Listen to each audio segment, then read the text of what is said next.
They heard it first as a distant rumble, different from anything they had encountered before. A deep, resonant throb that seemed to shake the air itself. It was April 14th, 1944, over the skies of Hollandia, New Guinea. Lieutenant Saburo Sakai, one of Japan's most experienced naval aviators with over 60 confirmed kills, was leading a formation of Mitsubishi A-6M fighters on a combat air patrol. They had been vectored to intercept American bombers reportedly approaching the Japanese airbase. The sound grew louder, not the high-pitched scream of radial engines that characterized Japanese fighters, nor the familiar drone of American Wildcats and Hellcats they had faced for years. This was something else entirely, a smooth, powerful roar that suggested enormous reserves of energy. Sakae scanned the sky, searching for the source. His wingman called out bogies at 10 o'clock high, perhaps 5,000 meters above them. Through the tropical haze, Sakae could make out silhouettes. They were sleek, with a distinctive profile he had seen in intelligence briefings but never encountered in combat. Long noses, bubble canopies, and laminar flow wings that caught the sunlight. P-51 Mustangs, American long-range fighters that had recently begun appearing in the Pacific Theater. The intelligence reports had been vague, mentioning only that these aircraft had impressive range and performance at altitude. What the reports had not conveyed, what no paper briefing could possibly communicate, was the visceral reality of what 1,900 horsepower sounded like when it was diving toward you from above. Sakae pushed his throttle forward, climbing to meet them. His Sakae engine, a 14-cylinder radial producing 950 horsepower, responded immediately. The Zero accelerated with the characteristic agility that had made it the most feared fighter in the Pacific from 1941 through 1943. But, as he climbed, watching the Mustangs maintain their altitude advantage effortlessly, Sakae experienced a moment of recognition that would haunt him for the rest of his life. The Americans were not diving to engage. They were simply cruising at an altitude where his Zero could barely function, where the thin air starved his engine of oxygen and left him struggling to maintain control. And they were doing it casually, with power to spare, as if the laws of physics that constrained Japanese aircraft simply did not apply to them.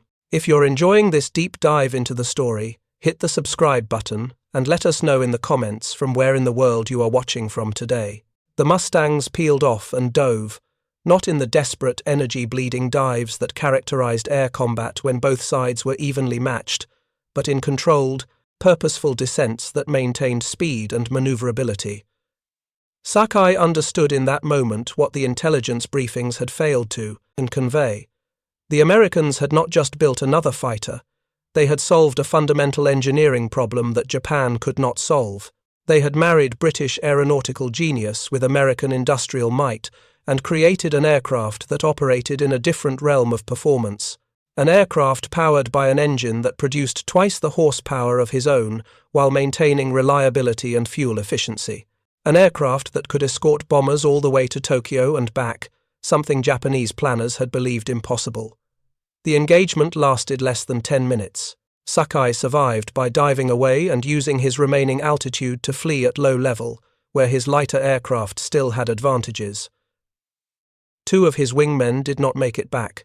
Their Zeros, once invincible, had been picked apart by Mustangs that could choose when and how to fight, that could disengage at will, that operated with a margin of performance Japanese pilots had never experienced and could not counter. When Sakae landed at Rabaul and climbed out of his cockpit, his hands were shaking.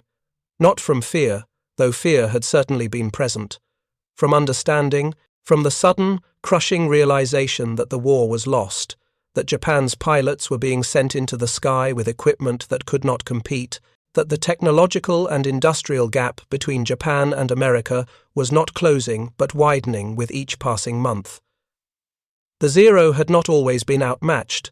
Indeed, for the first 18 months of the Pacific War, it had been the finest carrier-based fighter in the world.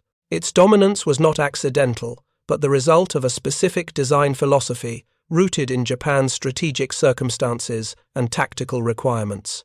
To understand why the Mustang's Merlin engine represented such a devastating revelation to Japanese pilots, One must first understand what the Zero was designed to do and why it had succeeded so brilliantly in its intended role. In the mid-1930s, the Imperial Japanese Navy issued requirements for a new carrier-based fighter to replace the aging A-5M. The specifications were extraordinarily demanding. The aircraft needed a maximum speed of at least 500 kilometers per hour. It needed to climb to 3,000 meters in 3.5 minutes. It needed an endurance of 6 to 8 hours with drop tanks, allowing it to escort bombers on long-range missions across the vast distances of the Pacific. And, critically, it needed maneuverability superior to any existing fighter, the ability to outturn and outclimb opponents in dogfighting scenarios. These requirements seemed impossible to reconcile. High speed demanded powerful engines and sturdy airframes.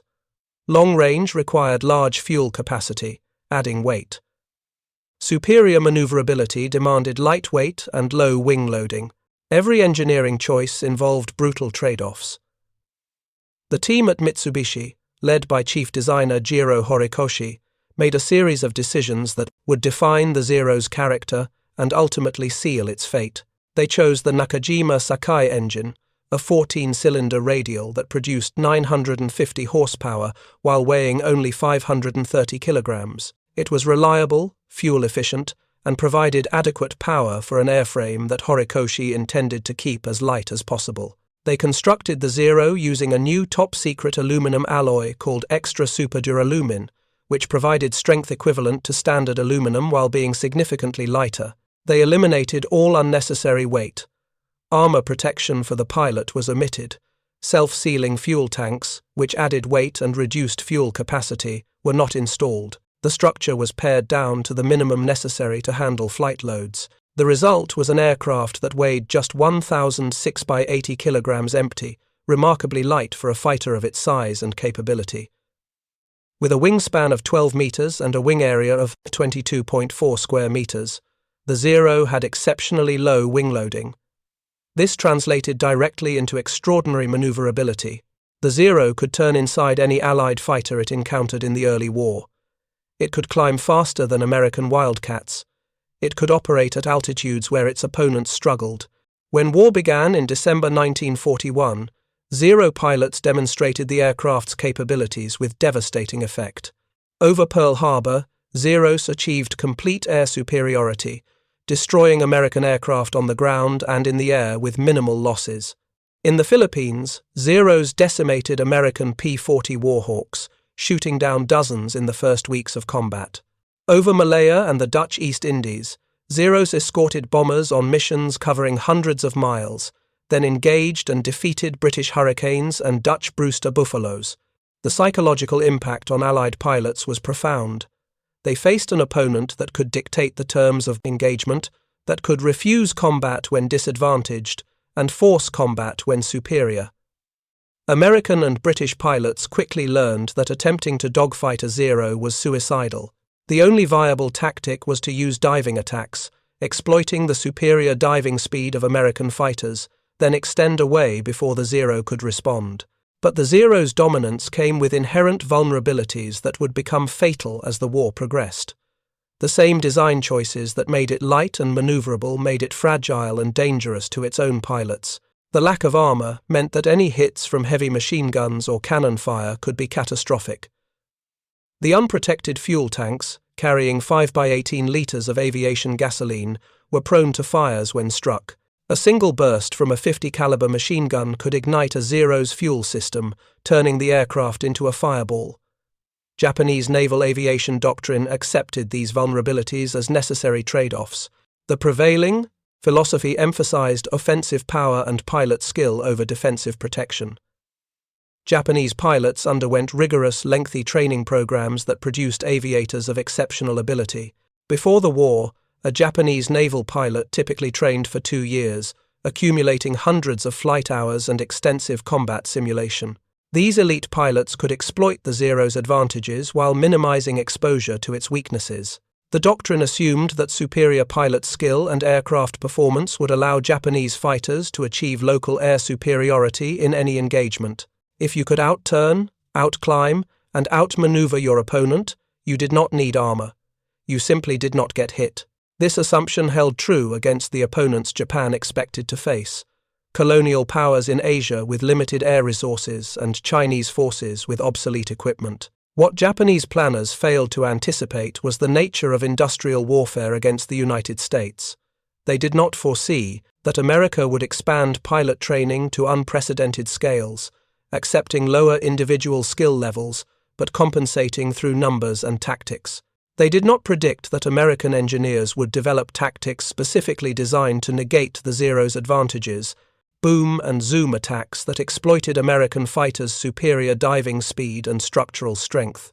And they certainly did not imagine that America would develop and mass-produce fighters that could match or exceed the Zero's performance at altitude while maintaining the structural strength and pilot protection that Japanese aircraft lacked. By mid-1943, the war had shifted. At Guadalcanal, American pilots in Wildcats and the newer F-4U Corsairs had learned to fight Zeros effectively. They avoided turning engagements, used altitude advantages, and worked in pairs to cover each other. Japanese losses mounted. More critically, Japan was losing its irreplaceable pool of veteran pilots, the men who had trained for years before the war, who had combat experience over China and in the early Pacific campaigns, were dying. The Japanese training system could not replace them quickly enough. The Packard V-1650 Merlin represented something Japanese engineers understood was theoretically possible, but believed no nation could produce in meaningful quantities. It was a liquid-cooled, supercharged V-12 engine that developed 1,490 horsepower at sea level and maintained over 1,300 horsepower at 25,000 feet. More importantly, later variants developed for the P-51D model produced 1,007x90 horsepower on war emergency power, with some variants exceeding 1,800 horsepower at altitude. The engine's origins lay in Britain. Rolls-Royce had developed the Merlin in the mid-1930s as a high-performance aero engine for the Royal Air Force. By 1940, Merlins powered Spitfires and Hurricanes in the Battle of Britain, earning a reputation for reliability and performance. But Britain's production capacity was strained by the war. The Air Ministry approached American manufacturers about licensing the design for production in the United States. Packard Motor Car Company of Detroit, Michigan, accepted the challenge in September 1940. The company had experience building luxury automobiles and marine engines, but had never manufactured aircraft engines. Engineers travelled to Britain to study the Merlin, bringing back complete drawings and specifications. What they discovered was an engine designed with British manufacturing practices in mind, using Whitworth thread standards, Imperial measurements that differed from American standards, tolerances based on hand-fitting rather than mass production. Packard engineers spent months converting the design.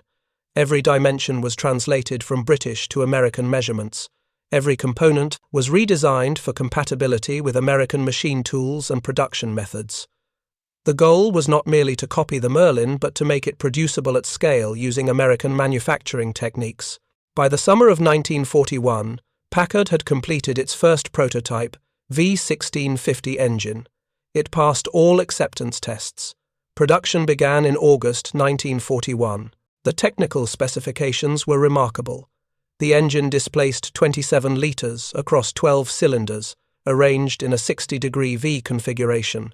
It used a two-stage, two-speed supercharger that compressed intake air, maintaining power at altitude where normally aspirated engines suffocated. The supercharger was the key to high-altitude performance. At sea level, the engine breathed ambient air at 14.7 pounds per square inch. At 25,000 feet, where ambient pressure dropped to 5.4 pounds per square inch, the supercharger compressed intake air back to the pressures that allowed the engine to maintain power. Cooling was achieved through a liquid glycol system that circulated coolant through passages in the cylinder blocks and heads. The coolant absorbed heat from combustion and carried it to radiators mounted in the aircraft's wings or fuselage. This system was more complex than air cooling, but offered significant advantages. Liquid cooling allowed more uniform temperature distribution across cylinders, permitting higher compression ratios and better fuel efficiency. It also allowed the engine to maintain a streamlined profile without the large frontal area required by radial engines with air-cooled cylinders. The propeller reduction gearbox stepped down the engine's crankshaft speed of 3,000 revolutions per minute to approximately 1,500 revolutions per minute at the propeller shaft. This allowed the use of larger, more efficient propellers while maintaining optimal engine operating speeds. The entire engine weighed approximately 650 kilograms dry, only slightly heavier than the Nakajima Sakae despite producing nearly twice the power. Japanese engineers were aware of the Merlin's existence. Intelligence reports described its performance. But understanding specifications on paper and confronting the reality in combat were entirely different experiences. The Sakae engine in the Zero was a masterpiece of lightweight design, optimized for fuel efficiency and reliability at moderate power outputs. It used a single-stage supercharger that provided adequate boost at low to medium altitudes. Above 15,000 feet, its performance degraded rapidly as the thin air starved cylinders of oxygen. More critically, Japanese aviation gasoline was inferior to American fuel. By 1944, Japan's access to high-octane aviation fuel was severely limited. American submarines had devastated Japanese merchant shipping, cutting off oil imports from the East Indies.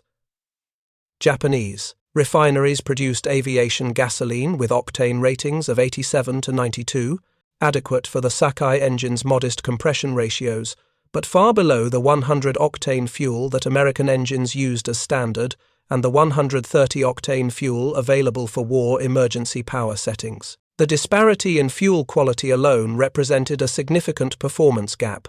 High-octane fuel resisted detonation under compression, allowing higher boost pressures from superchargers and higher compression ratios in engine design. American pilots could push their throttles forward to war emergency power, flooding their engines with fuel and boost pressure that would destroy Japanese engines designed for lower-octane fuel. This gave American fighters a critical advantage in combat, the ability to generate bursts of extra power for climbs, accelerations, or high-speed pursuits. Packard's production capacity demonstrated the industrial gulf between the two nations. By the end of 1942, Packard was producing over 3,000 Merlin engines per month. By 1944, monthly production exceeded 6,000 engines.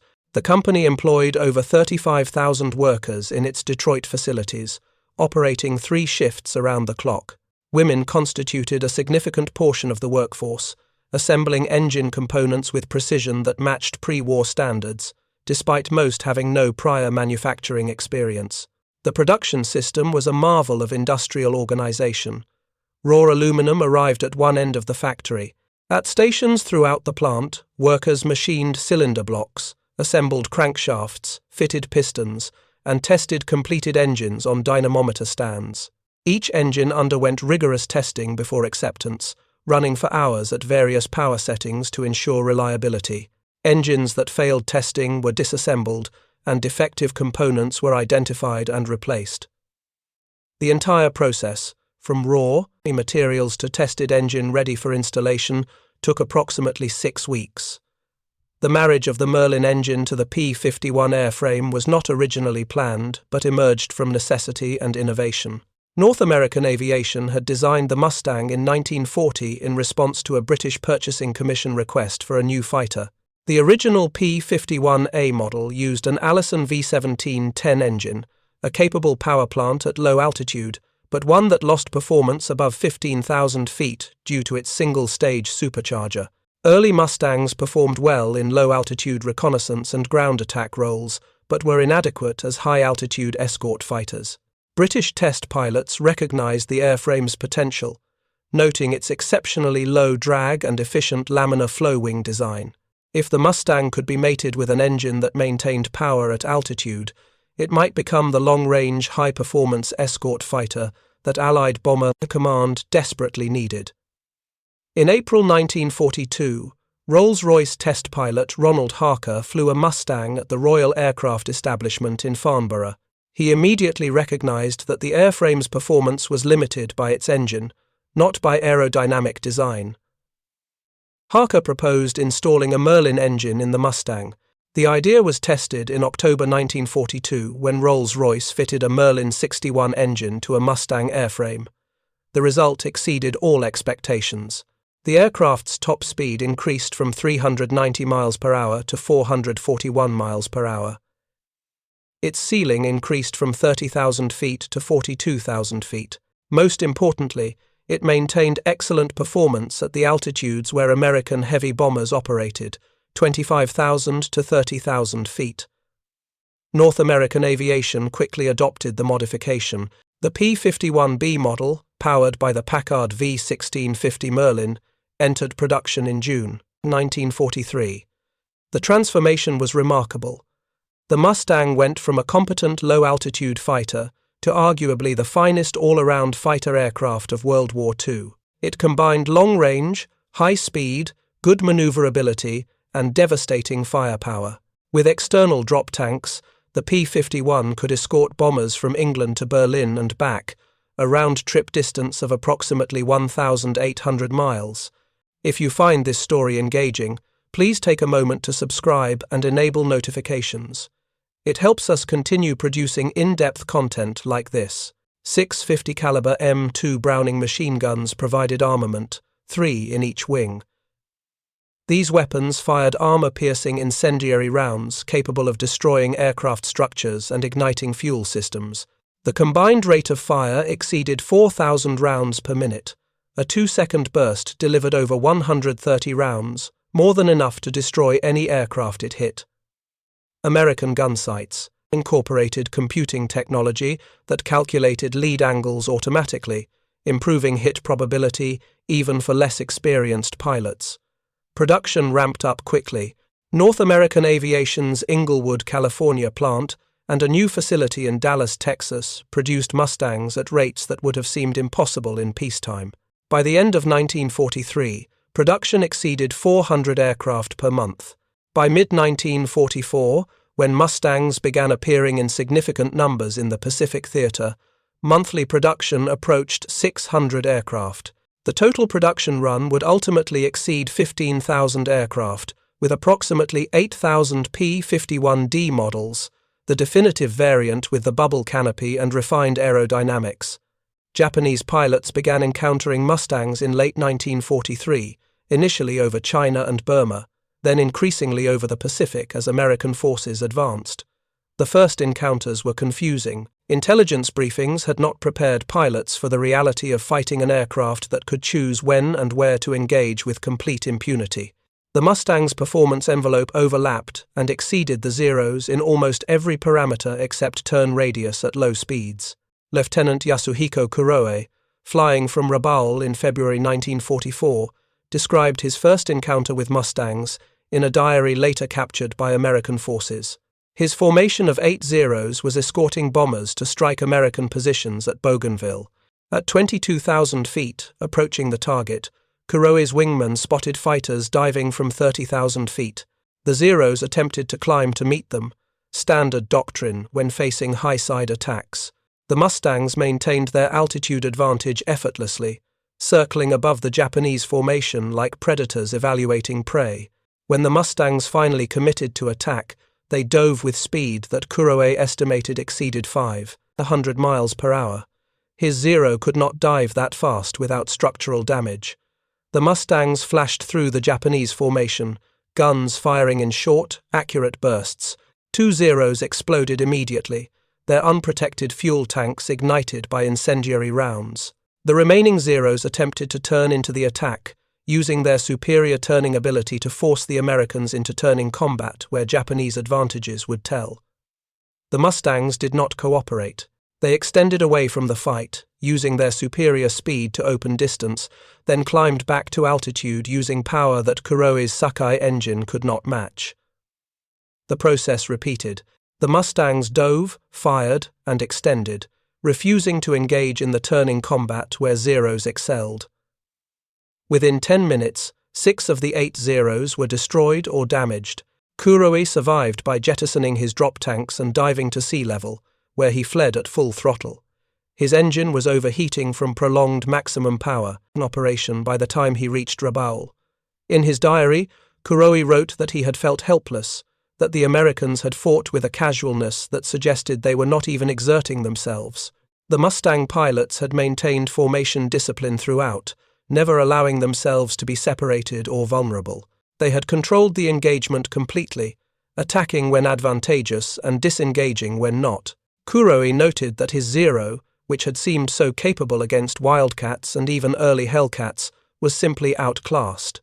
The Americans had an aircraft that was faster, climbed better, dived better, and maintained performance at altitudes where his Zero struggled. The strategic implications of the Mustang's performance became fully apparent in the summer of 1944, when American forces began mounting long-range bomber raids against Japanese positions in the Philippines, Formosa, and eventually the home islands themselves. Operating from bases in China and later the Marianas, could reach targets across Japan's empire. But these massive bombers, despite their heavy defensive armament, remained vulnerable to concentrated fighter attacks. They needed escort fighters capable of accompanying them throughout their missions. The P-51 was the only Allied fighter with sufficient range and performance to fulfill this role. With external drop tanks carrying additional fuel, Mustangs could fly escort missions exceeding 7 hours in duration, covering distances that Japanese planners had assumed would make American bombers vulnerable to interception over their targets. When formations of 50 to 100 B-29s approached Japanese airspace with equal numbers of Mustangs flying cover, the mathematical reality of the air war shifted decisively. Japanese fighter units attempting to intercept these raids faced impossible tactical problems. The Mustangs typically flew at altitudes between 28,000 and 32,000 feet, positions that allowed them to dive on any Japanese fighters attempting to reach the bombers flying at 25,000 feet. Japanese fighters climbing to intercept consumed enormous amounts of fuel and time reaching attack altitude, only to find Mustangs waiting above them with energy and altitude advantages. If Japanese fighters committed to attacking the bombers despite the Mustang presence, they exposed themselves to diving attacks from aircraft that could accelerate to speeds Japanese fighters could not match.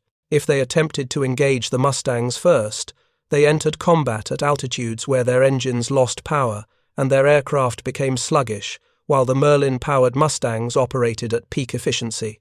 The only viable tactic was to attempt coordinated attacks by large formations, hoping to overwhelm the escorts through sheer numbers while accepting devastating losses in the process. Flight Warrant Officer Ryoji Ohara, stationed at Yokosuka Naval Air Base in early 1945, described the psychological toll of repeatedly scrambling to intercept B-29 raids. His unit flew J-2M Raiden interceptors, newer fighters designed specifically for high-altitude interception with more powerful engines than the Zero. Even these specialized aircraft struggled against Mustangs. O'Hara's diary, recovered after the war, detailed mission after mission where his formation climbed toward American bombers only to be bounced by Mustangs before reaching attack positions. The sound of the Merlin engines became a source of dread. O'Hara wrote that pilots could identify Mustangs by engine noise alone, that distinctive deep throb that signified overwhelming power. When that sound appeared above or behind a formation, pilots knew they were in immediate danger. The Mustangs did not need to dogfight. They simply dove, fired their .650 caliber guns in devastating bursts, and extended away before Japanese fighters could respond.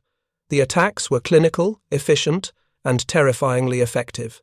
By March 1945, O'Hara's unit had lost 2/3 of its original pilots.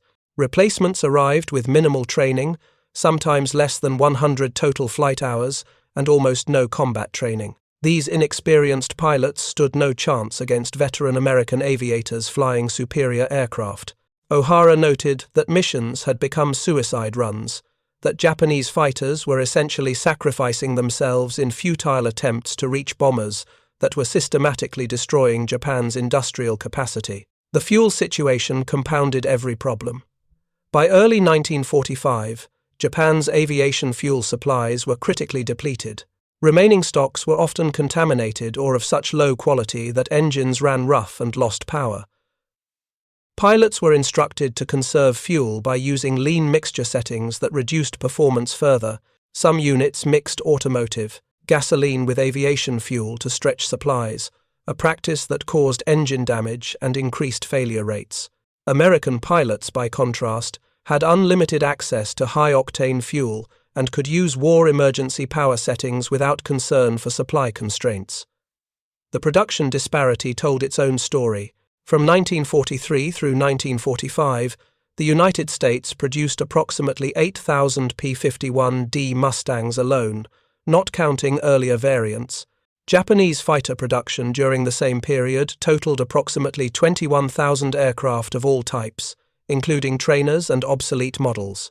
But these raw numbers understated the true gap because American aircraft were consistently superior in performance, reliability, and pilot protection. A single P-51 represented approximately 3,000 man-hours of labor and required high-grade aluminum, precision machining, complex instruments, and sophisticated electronics, including radio equipment in every aircraft. Japan's factories, operating under constant bombing and with disrupted supply chains, struggled to maintain even reduced production rates. Quality control deteriorated. Aircraft reached frontline units with substandard components, improperly heat-treated metals, and systems that failed under combat stresses. The human cost of this technological and industrial disparity was measured in thousands of lives.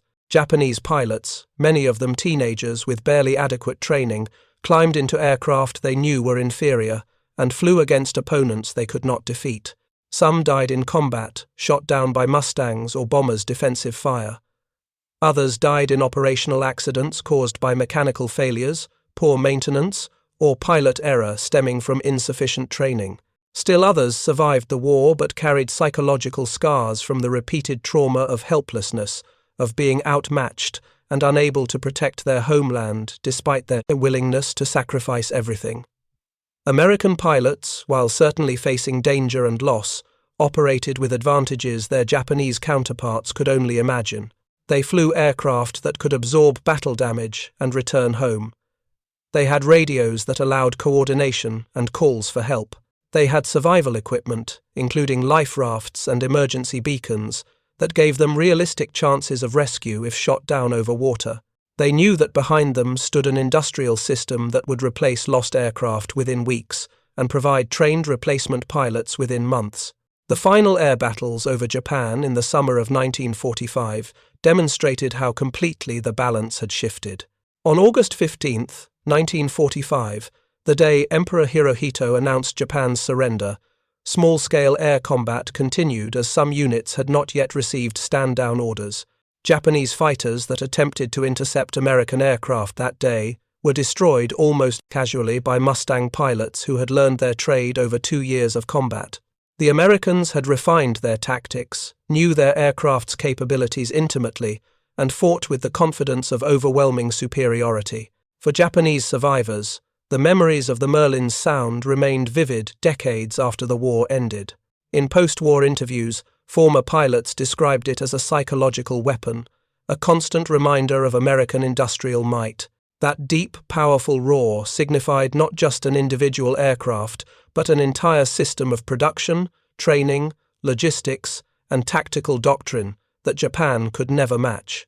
It represented the fundamental reality that courage, skill, and fighting spirit, while important, could not overcome material disadvantages measured in factors of 2 or 3 to 1. Saburo Sakai, who survived the war despite being wounded multiple times, wrote in his memoir that the moment he first heard a Merlin-powered Mustang, he understood the war was lost. Not because a single aircraft represented insurmountable opposition, but because that aircraft's existence proved that America had solved problems Japan could not solve, and had done so while simultaneously fighting a full-scale war in Europe. The Packard V1650 engine, producing nearly twice the horsepower of the best Japanese engines while maintaining reliability and fuel efficiency, was a tangible manifestation of the industrial and technological gap between the two nations. The engineering achievement itself was remarkable. Packard had taken a British design, adapted it for American mass production, improved its reliability, and manufactured it in quantities that exceeded total Japanese aircraft engine production. The company's Detroit facilities produced over 55,000 Merlin engines during the war, engines that powered not only Mustangs but also P-40 Warhawks, Canadian-built Hurricanes, and British Lancaster bombers. This single engine type, produced in a single American city, represented more industrial capacity than Japan's entire aviation industry. The legacy of the Mustang and its Merlin engine extended far beyond World War II. The aircraft established principles of fighter design that influenced jet age development. Its combination of long range, high performance, and multi-role capability became the template for post-war fighters. The lessons learned about high-altitude supercharging, laminar flow aerodynamics, and efficient cooling systems informed the next generation of aircraft design. For Japan, the experience shaped post-war industrial development. The nation that had sent pilots into combat with inadequate equipment became obsessed with technological excellence and manufacturing quality. Japanese industries, rebuilt with American assistance after the war, adopted mass production techniques and quality control systems that eventually made Japan an industrial powerhouse.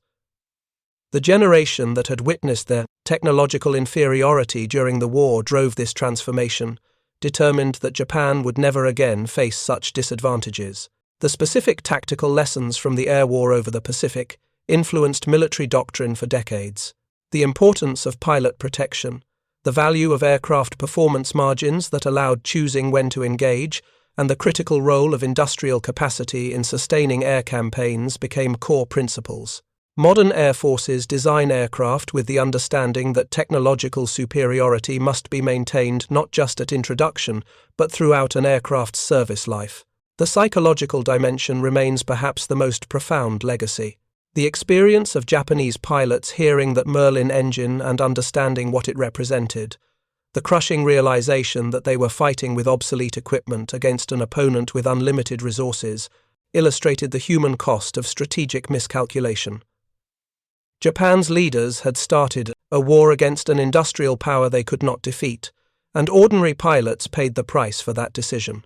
In the decades following the war, as veterans from both sides met at reunions and historical conferences, common themes emerged. American pilots expressed respect for the courage of their Japanese opponents, acknowledging that Japanese pilots had fought tenaciously despite hopeless odds. Japanese veterans spoke of the professionalism of American airmen and the quality of American equipment, while also reflecting on the tragedy of young lives wasted in service of a war that was unwinnable from its inception. The sound of a Merlin engine, preserved in the few flying Mustangs that remain airworthy today, still evokes powerful emotions from those who heard it in combat.